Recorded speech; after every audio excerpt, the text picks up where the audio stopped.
Rams house. What's up, everybody? Welcome to another episode of the Just Cruising podcast, where today we're talking about the rest of the remaining schedule for our opponents and ourselves. We're going to talk, of course, the 49er Ram game. And last but not least, we're just going to give a whole overview of what our team looks like going into the last remaining games. Let's get it. Starting out, guys. So, obviously, this is a big weekend. We did our job. We got our dub on Thursday night. And tonight we get to watch the Seattle Seahawks go up against Green Bay. You got the Arizona Cardinals going up against the Patriots, which can be a tough matchup. Yet, they're both remaining schedules are not as tough as we would like. The Seattle Seahawks schedule is a lot tougher than the Cardinals. They play Green Bay, they play Minnesota, they play Chicago, and then they play us. The Arizona Cardinals, they play the Patriots, they play the Panthers, they play us, and then they play the Niners. So with that being said, the Seahawks are a team that going into their rest of their games, they could lose to Green Bay and they could lose to Minnesota. You know, those are two games that I can see them losing. The big game that we have to be ready for is that Arizona game. I know that the Patriots have played tough. You know, they played us pretty tough. The Panthers have been playing pretty tough. And then we got us, the Rams. And that's a big game if hopefully we can win out, which I believe we can. We got the Jets next, and then the Cardinals, and then the Seahawks. I think those are all three winnable games. I think our team's definitely obviously in a hot streak like we did last year. And people must have forgot what we did last year, you know. And I'm very surprised that a lot of people really questioned our team as far as a whole going into this season. You know, we were a young team, a fractured team, to say the least. And we're really just trying to get to know each other, continue to develop rapport with one another, but we really couldn't because of the lack of consistency with our O-line, consistency with our receivers. The defense did a pretty good job all year staying healthy, which is amazing. But going into this game tonight against Green Bay, I can definitely see them losing this game. I can definitely see the Seahawks losing against Minnesota. Those are two tough games, two tough opponents. You know, in that NFC North, is it the North? I believe it is the North. I could be wrong. But anyway, those are two tough matchups, you know, and the Arizona Cardinals, like I said, the game against us is going to be the biggest game of their season. Again, I think they're good enough to beat the Patriots. I think they're good enough to stave off a hungry Panthers team. And I think that third game against us is going to really, if we're able to win that game, that'll really punch us in for sure. And then obviously it's going to come down to that Seahawks game, regardless, no matter what it is. That Seahawks game and both games too against Arizona and the Seahawks are home against them. So that helps us out a little bit. So let's all show up for that Rams game. I know I'm going to go to those two games, and I'm really, really excited. Moving on to our next topic, the Rams and the 49ers. Oh, my goodness. Let's go. Sweeping them for the first time since 2018. Feels amazing. Feels great. Our defense played a gritty game in the rain, which kind of, no one ever talks about the weather anymore. I feel like back then, a lot of TV broadcasts would be like, hey, yeah, it's going to be raining heavy in, Santa Clara. It's going to be a pretty tough game for them, all this. But I don't hear any of that. It's just like they show and go and, oh, it's raining. What the heck? It's raining? What the heck's going on here? Even so, I'm sure our team knew it was going to be kind of, sloshy out there and wet. At the same time, too, our team, as young as they are, did a great job. Defensively, we're really grown into who we are.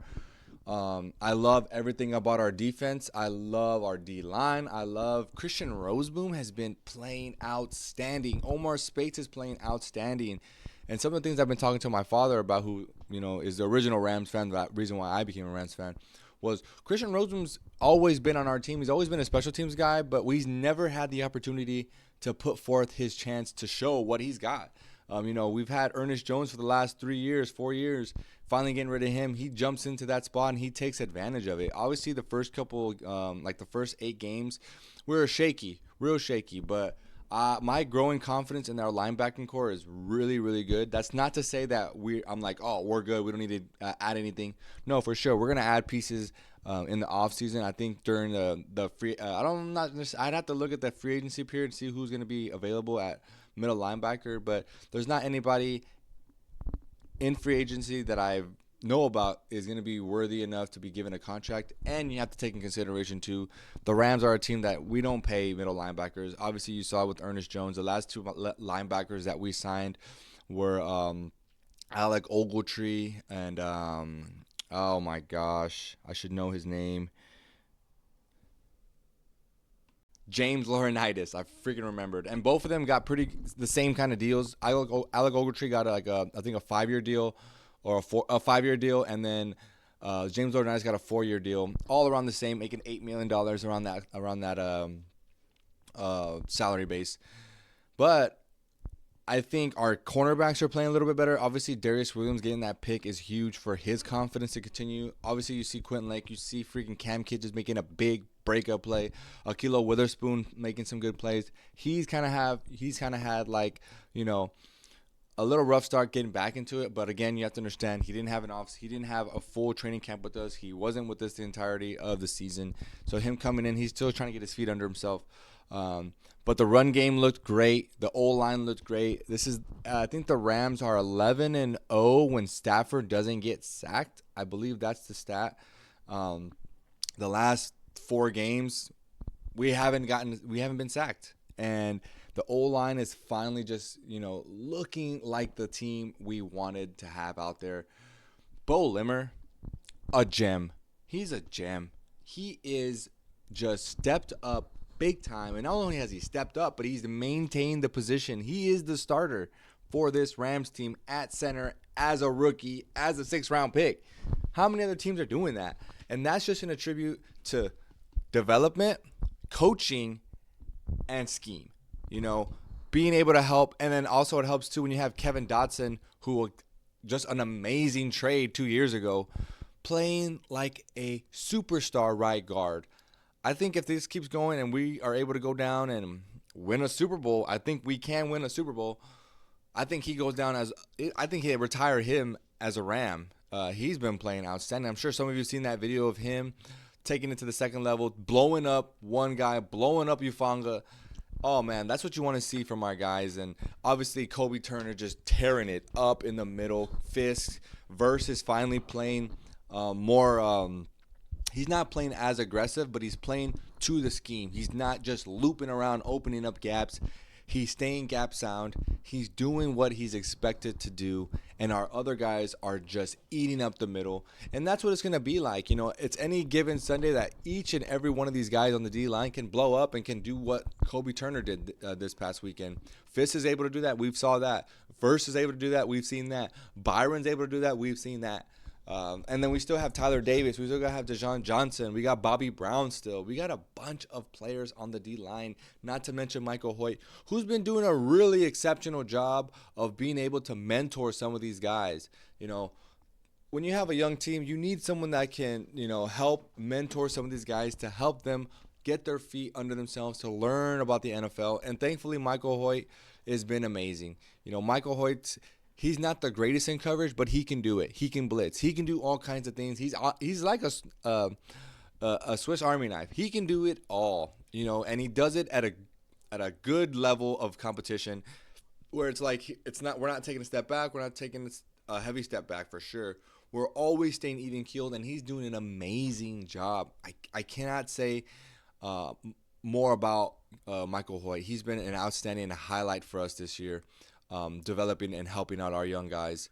Obviously, Matthew Stafford has been playing amazing. When he's protected, I don't think there's any quarterback a pocket passer like Matthew Stafford that is better than him. He's proven me wrong. Last couple years, I wanted him traded. People still want him traded this year. I'm back off that. He is a guy. He is someone that you can trust in crunch time. He's a guy you can put the ball in his hands and he's going to make the right decisions. He's not making – obviously, he could have thrown 2 picks, but, hey, that's just how the ball bounced. If they don't make the play, then it didn't happen. Obviously, people can say, oh, he's doing this. But, again, did it happen? No. Did it happen? No. And that's what you want to see from our guys. We need someone that can, help mentor some of these guys to help them get their feet under themselves, to learn about the NFL. And thankfully, Michael Hoyt has been an outstanding highlight for us this year. Obviously, Matthew Stafford has been playing amazing. When he's protected, there's not – I don't think there's any quarterback a pocket passer like Matthew Stafford that is better than him. He's not It did not happen. So I'm loving the way how he's orchestrating this offense. Puka Nakua is just a superstar. He is just a superstar. Cooper Kupp, obviously, what I love about Cooper Kupp though is you see boy from Eagles, Brown, AJ Brown, having a fit. I'm not getting the ball. They're not throwing the ball. What's wrong? Passing. And look at Cooper Kupp. No catches, no yards. You don't hear anything from him. And that's what you want from a leader. That's who you want in your receiver room to mentor, a Tutu Atwell, a verse, a Puka Nakua, a Tyler Johnson, a Jordan Whittington. These guys, obviously, Robinson, he's a veteran. He knows what he's got to do. He knows his role on the team as well. He's also a veteran to help out. He's our best receiver to get he's one of our best receivers that gets separation against man. Puka Nakua is the other one. Obviously, tight end position, we're getting Tyler Higgs back. That'll be interesting to see because our tight end position has been outstanding again. Like we are hitting on all points of our team. Our tight ends, Hunter Long has been playing great. He's been doing a great job of blocking. Obviously, you see him scoop and score. Davis Allen has been doing a great job of blocking. He gets out there too. He made a couple catches, I think, in the last 4 or 5 games. Obviously, he's not blowing it up like I think he can. I think he's a sleeping superstar. I think we have a gem in him as well. But I think he's still in the developing phases. Again, last year he was a rookie. This is his second year. And then obviously Tyler Higbee's coming back. Kobe Parkinson has been playing amazing. Kobe Parkinson has been playing great. People can say whatever they want as far as they gave him a big contract.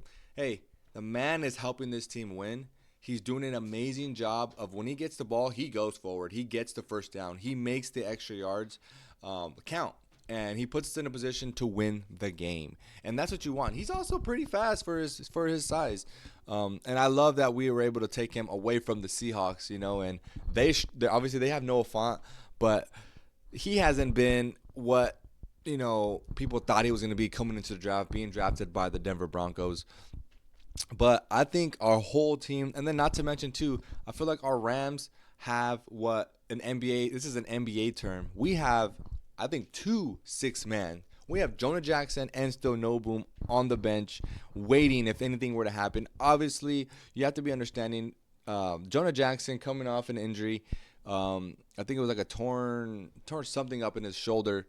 But that comes with confidence. When you are injured, your mind is giving you obstacles, to overcome, and you kind of get scared. Am I going to get hurt again? Am I fully healthy? Can I still do this? It's just kind of one of those things where they made a great decision by putting him to the side. Like, hey man, let's just take it easy. The O-line is doing great. Steve Avila is just playing outstanding again. He's finally got back under his feet. He was able to get back, football condition, and you can see that too as well. I love our team. I love the trajectory of where we're going. I love our, future. We have something that nobody else in this whole NFL has, and that's a bright, bright future. Obviously, people are going to say, well, quarterback. You guys know my stance. I'm Stetson. I'm riding with Stetson Bennett until the wheels fall off. The guy needs a chance, just like Davis Allen needs a chance, just like Bo Limmer needed a chance, just like Cam Kitchens needed a chance, just like Rosenboom needed a chance, just like Omar Spates needed a chance. Give the guy a chance to play. Give the guy a chance. When it's time, obviously I'm not saying put him in now and take Stafford out. When it's time, let him play. Let him do his thing. I know he can be great. I know he can lead us to a lot of victories. And again, I just think that when it's time, I think Sean McVay is going to start developing a new type of, I wouldn't even say new, but I think he's definitely going to be taught the ins and outs. And again, how can you not when you have a Sean McVay and a Matthew Stafford? Other than that, man, we have a great, great chance of getting into the playoffs, and I'm so excited. I predicted this year we were going to go again 10-7, possibly 11-6. And that's a real like probability that is the case. Obviously, we got to take care of the Jets. They have a good defense. They have a great front. Want to be able to block. Want to be able to run that ball still. I don't need to mention Kyron Williams. We all know about Kyron Williams. Blake Corum's been playing great. They're going to continue to get him involved. I love the fact that he's been playing. Obviously, you don't want to take carries away from Kyron, but you have to also give Blake some carries because he's a talented running back in and of himself. And whenever he gets the ball, it just seems like a ball of electricity ready to explode. Boom, boom. I love it. One thing I would like for us to do more, though, I would love for us to get our running backs more into the pass game. Obviously, you saw that play with Kyron Williams blowing up Leonard Floyd, former Ram, Super Bowl champion, and then going out to get a pass. He gets tackled by Fred Warner, one of the best linebackers in the league. But you like to see it, and I think our team is extremely hot. Obviously, no one wants to play us. And one team that I'm waiting for, and I hope we get them. I want the Lions. I want the Lions. I don't know about you guys, but I want the Lions. Losing to them by 1 point last playoffs, losing to them by a touchdown this year. I think we're the team that can beat them. I think we're the only team that can beat them. Man, I'm so excited for this Rams team, and I'm so excited to see what the outcomes of these games are. Hopefully the Cardinals can lose. If the Cardinals can lose, that decreases the importance of that game that we play against them. Obviously, if the Seahawks lose, we're in the position to win the division, and I like our chances moving forward. Obviously, we have 2 tough divisional opponents still to play, but again, our team is hitting on all cylinders, and I'm super excited, super happy, and so should you. I think I'm going to end it on that. I appreciate you guys all for listening. Let me know in the comments below what you guys think about some of the takes I was saying about the team, about some of our opponents. And I love that we beat the Niners. Let's go. Sweet. Bring the brooms out. And I don't want to hear about we're injured. So were we. We were injured when we were played you guys week 1 or the first week 3. It don't matter. It don't matter. Anytime y'all can get this smoke. But for now, little brothers, y'all can take a seat and watch the big brothers take the stage. I'm out of here. I appreciate y'all for listening. Peace. Go Rams.